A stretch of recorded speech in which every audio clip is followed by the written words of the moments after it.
We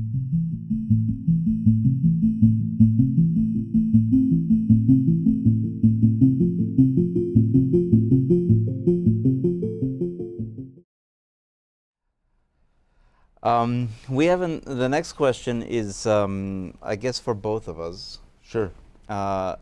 It is phrased in Orthodox language, but it refers to something that you have been discussing on your own, that we have discussed together on several occasions. So I think you will be as able to give input as myself. Okay. So you discussed the problem with representational theory of mind and the necessity for a conformist view. In other words, the conformity view of conformity knowledge. theory, yes, yes. Is there also an alternative in the Orthodox conceptions of an iconographical symbolic understanding of mind? Meaning, is it possible that our ideas about the world are iconographical representations of the world that also allow symbolical participation in the world in the Dionysian sense of symbol? So I'll start out maybe setting the ground here, which is that, of course, the idea of symbol is not unique to Orthodoxy. No. Even though it is something which is given high value and a central place in Orthodox tradition and Orthodox practice. But the way that we use symbol is not in the technical sense a theory of knowledge. We spoke about the conformity theory of knowledge. Yes. And that's not, it's not really a symbolic theory of knowledge. And in fact, the idea is tending more towards the idea of identity, or the convergence of the of the object of knowledge. I can say the way that we had described it as the pattern that is exemplified in the object of knowledge, conforming to the pattern as it is understood intelligibly in the mind. And perhaps even moving away from a representational theory of knowledge, if we were going to go in the direction that I think you had mentioned of Locke's theory, where there is the idea that is in the mind stands for the thing that is out there in reality. And you had mentioned about how there has been substantial criticism of that idea. Yes. One of the hallmarks of 4E cognitive science is the rejection of the proposal that cognition is inherently representational. Many people, in fact, deny representations. I think that's too strong. But one of the hallmark defining features of 4E cog sci is the rejection of the Cartesian computational Lockean proposal that what the mind is made out of and works with is representations. Yes. Right. So, however, that doesn't mean that representations are useless. No, that's why I think the proposal that the claim that the mind never uses representations, I would argue is false. Most people are coming back around to that. So in the Orthodox Church, we think of symbols as a well, they are a means of using, let's say, in the most basic sense, of using one thing to represent another thing. But more specifically in the Orthodox Church, a symbol is frequently some aspect of concrete physical reality. It may be a word, it may be a melody, it is very frequently an image, Yes. as an iconography, and it represents a not simply one thing, but rather a form or a pattern which extends throughout a large number of Sure. instantiations. Yes. And so through one through one element, we're able to make present the possibility of a large number of possible instantiations by means of representing the pattern. So, and we consider this to be a means by which we can then participate even in a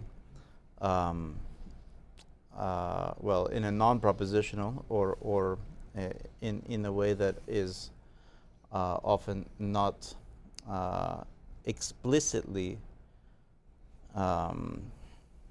propositional or conscious even. Yes. Yes. In a larger aspect of reality, and more importantly, perhaps we could say, of what we would consider to be higher levels of reality. So, I guess what I would say here is that the Orthodox understanding of symbol is not an alternative to the conformity theory of knowledge. Rather, it is a way of using what would be the elements of the conformity theory of Yes. knowledge. You know, in other words, this idea of patterns. Yeah. In order to gain additional modes of access to those patterns. Yes. From other angles. So there's a lot in there. First of all, I agree with not conflating the symbol or the icon with conformity, but differentiating them and then articulating the relationship between them, which is what I heard you doing. Mm-hmm. And I'd like to try and pick up on that and talk first about attention. And again, it's not what you think it is. And then relate different aspects of attention to the distinction between the imaginary and the imaginal, and try to show you how that's at work in your everyday perception. And then I'll return to the topic of the symbolic and the iconic. Because I think talking about the symbolic, first off, means we will default into unrecognized romantic interpretations of the symbol, or will default into treatments of the symbol that to use the Persian distinction, will turn the symbol just into a sign, just as something that points at something else. And I think that those are deep mistakes. So first of all, attention is not a spotlight that you shine on things, even though we think it is. In fact, attention isn't something you directly do. This is the work of Christopher Moll. You pay attention by modifying how you're doing other things. So you can pay attention by, instead of just seeing, looking. You can pay attention by not just hearing, but listening. You can pay attention by looking and listening. You can pay attention by looking, listening, and remembering carefully. You can pay attention by remembering carefully. There isn't any one thing you do to pay attention. In fact, if I say to you, I want you to pay attention, but I don't want you to do any of those other changes that I've just mentioned, just pay attention, you don't know what to do. So in this sense, and you really have to, don't push this too far, Attention is adverbial in nature. It's doing. It's not just an act of shining to make something salient. What it's actually doing is bringing about what Christopher Mole calls cognitive unison. It's taking a bunch of independent processes and getting them to cooperate together on finding, sharing a goal of determining what's relevant in a situation. So that integration is often, because of the sort of spotlight metaphor, we often don't realize that it's happening. What I often get my students to do is we'll pick up an object and have like a pencil, and I ask them to close their eyes and tap on the object as if they had not seen the object. And you can actually do this. You can place an object that they haven't seen, they close their eyes, and all they can do is tap on it, and then they have to tell you what the object is. I imagine you believe you could solve this problem, yes? Yes, you can. The answer is yes, you can. Okay? And what you can do is, oh, it's a cup. And what I often have people do is I'll say, continue tapping as if you were still trying to figure out what it is, but now I want you to shift your awareness into your pencil and notice what the pencil is doing.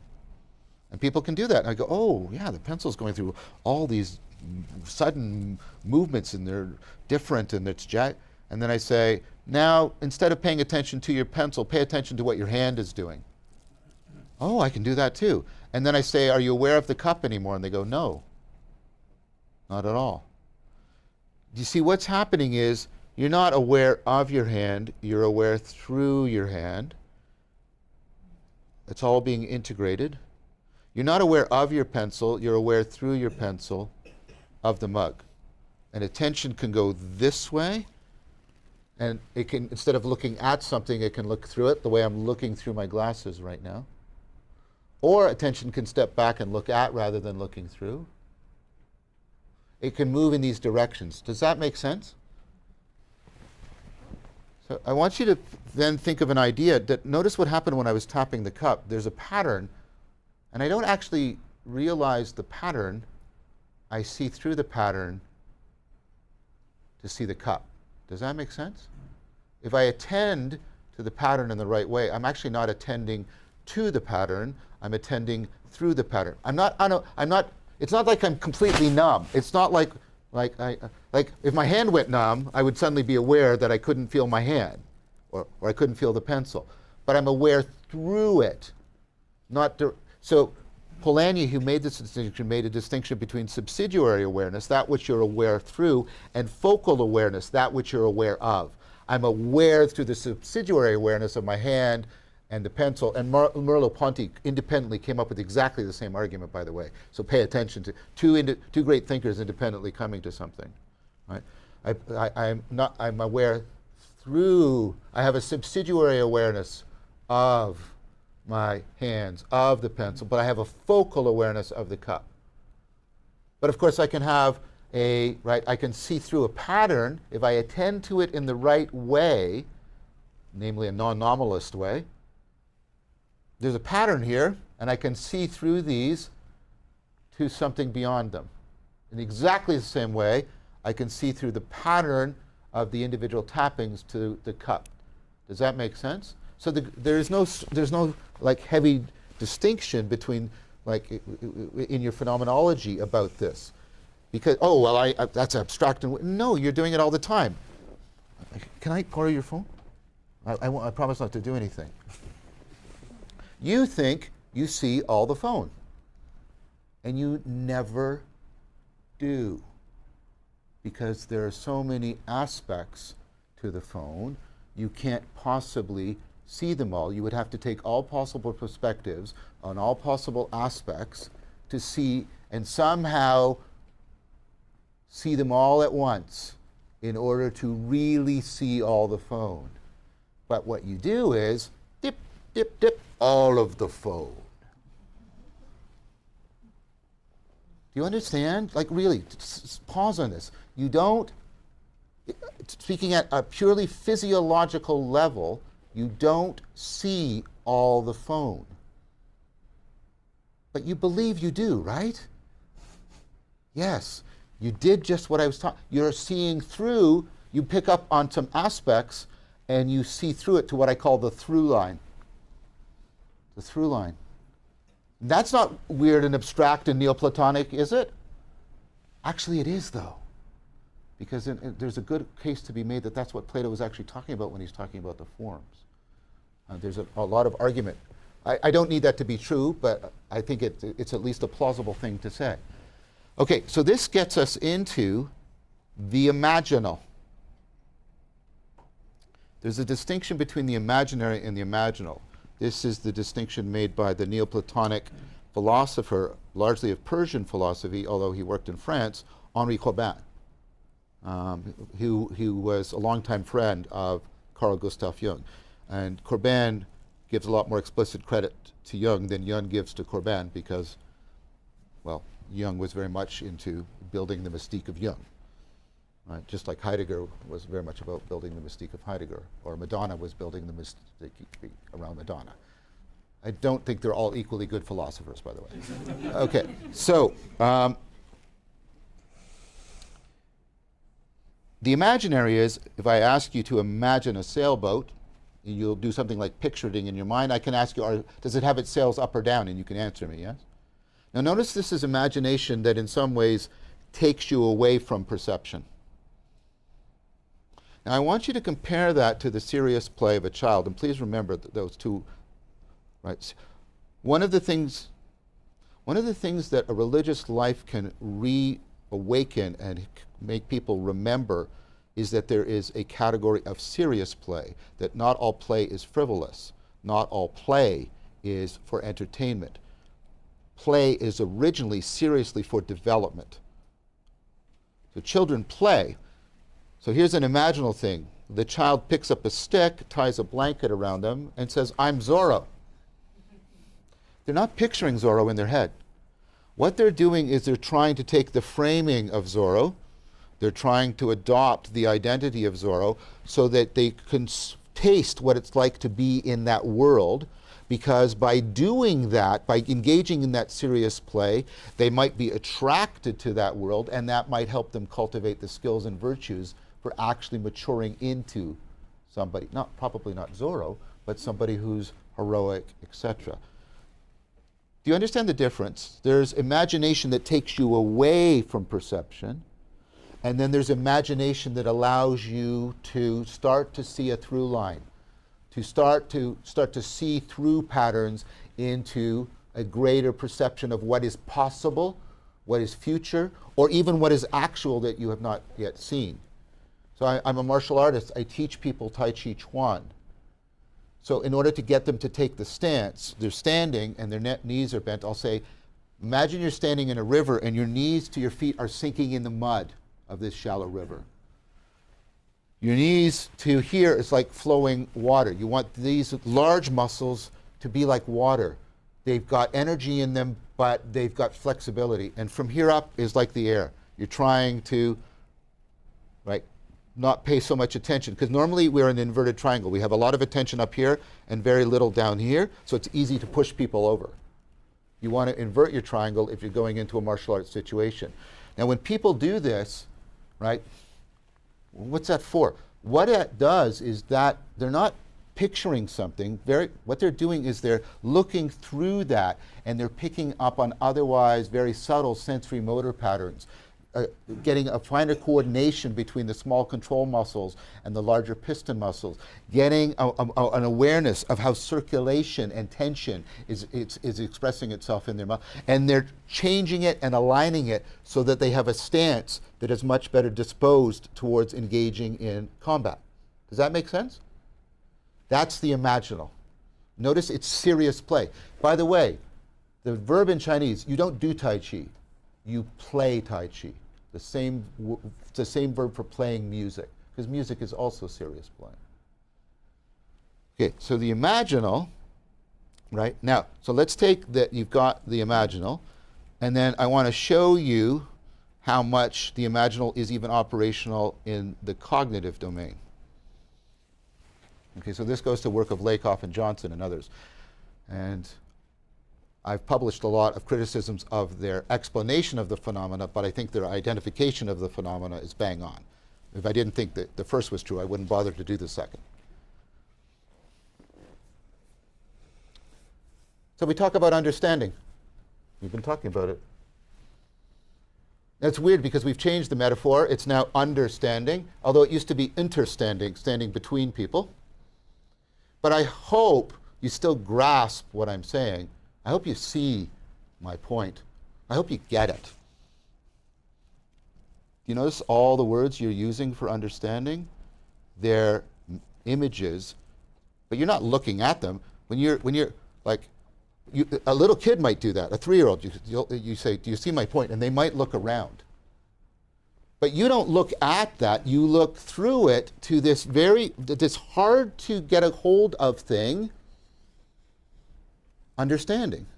You're doing it all the time. In fact, and now I'm going to sort of call it out, your language is filled with metaphors, such that you can't go very far through a statement without coming up against the fact that you're facing the reality of metaphors. But I hope that point wasn't too hard for you to take.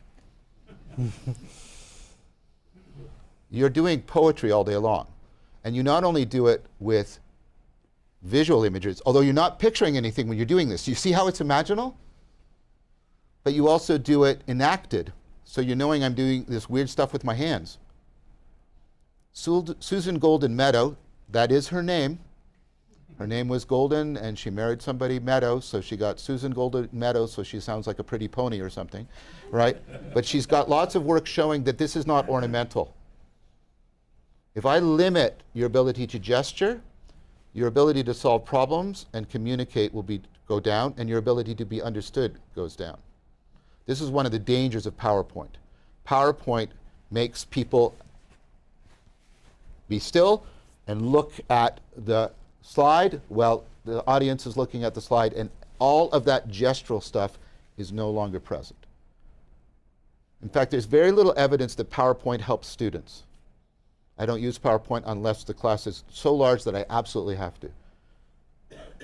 The only thing that PowerPoint seems to do is reduce the anxiety of the presenter. And that's why they love it. Okay, so we're putting this all together. Do you see how the imaginal, so we've got this idea of seeing through, finding the through line.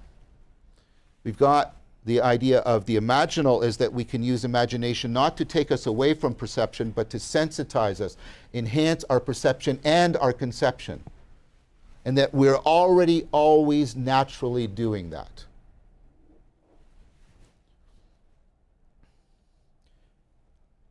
I argue that the symbol, insofar as it is iconic as opposed to just representational, is not representational, although you can look at it.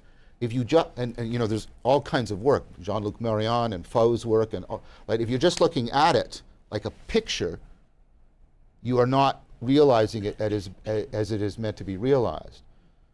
You have to look through it to the through line, and that requires imagination. And when we hear imagination, we hear the romantics, and we hear removing ourselves from reality. No, stop that. That's the imaginary. I mean the imaginal. You have to use imagination in the imaginal way to see through it, so you pick up on what is visible only through it, rather than looking at it. No, again, you're not unaware of it. Remember, you're not unaware of your finger when you're tapping, but you're aware through it. The focal object is not in the visible picture. It is that which you realize through it by an imaginal act that sensitizes you to what can be seen through the image, as opposed to remaining at the superficial surface of the image.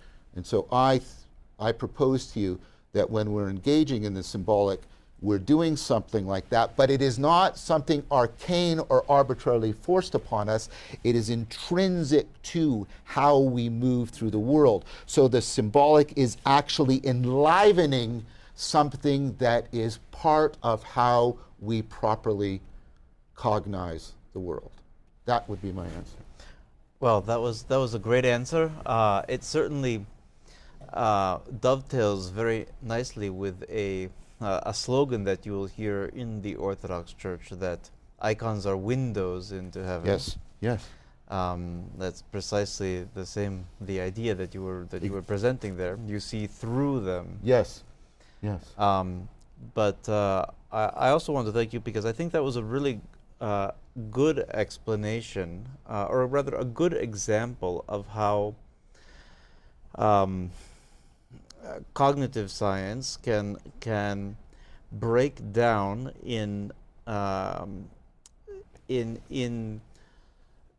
concrete and specific ways ideas that we use in the church or in religion, such that those ideas can then become more relatable to people. So when I spoke, I immediately used the language that I'm familiar with, Sure. which I believe is correct, and which I don't think I said anything that contradicted what you said. no. On the contrary,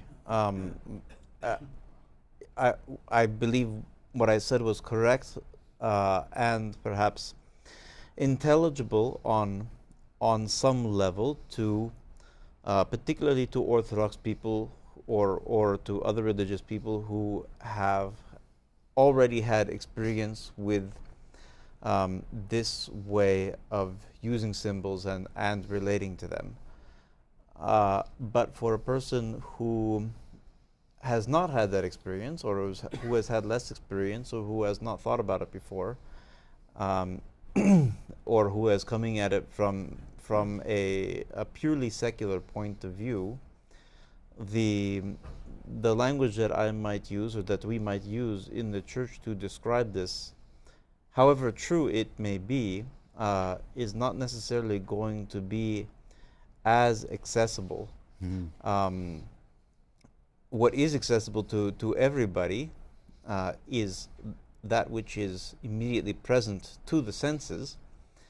So if you can take an idea and you can, I don't want to use the word deconstruct. That's but break it down, which is the same thing as deconstruct. But such that you can start to explain it from that which is immediately accessible to every single person on the planet, and then use that in order to let's say build up the idea, and then explain what is going on with the language that we use. I think that can be a very useful way of showing how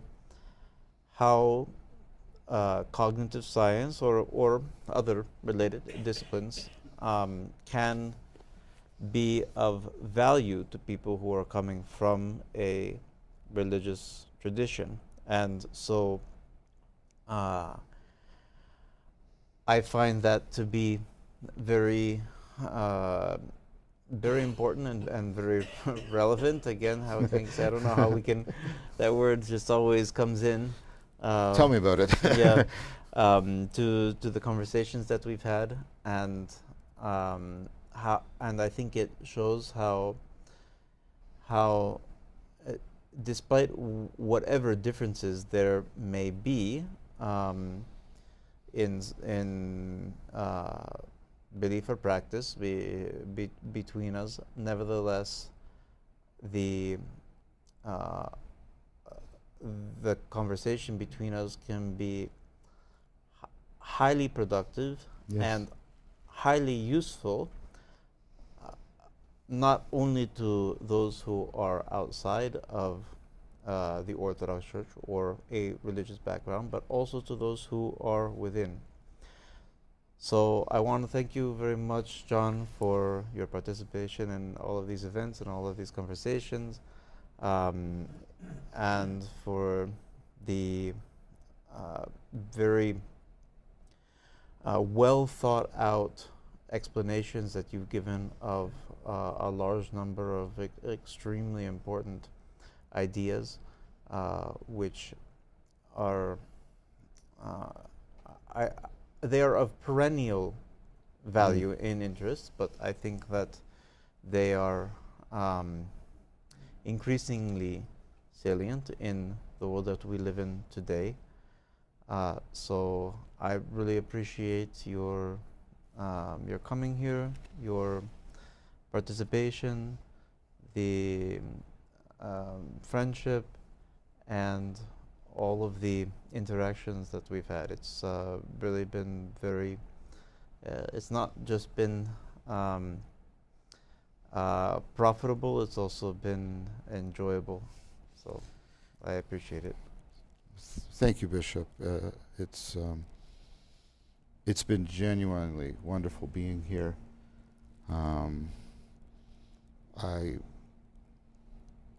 I really enjoy being here. I enjoyed the conversation, the wonderful hospitality, the good humor, the mutual respect, the depth of the services, the growing depth of our friendship. I can only speak highly of this place and all of you. I've been impressed. I found it very nourishing and even healing in some ways for me to be here. I feel that I've gotten more than I've given, and so thank you very, very much.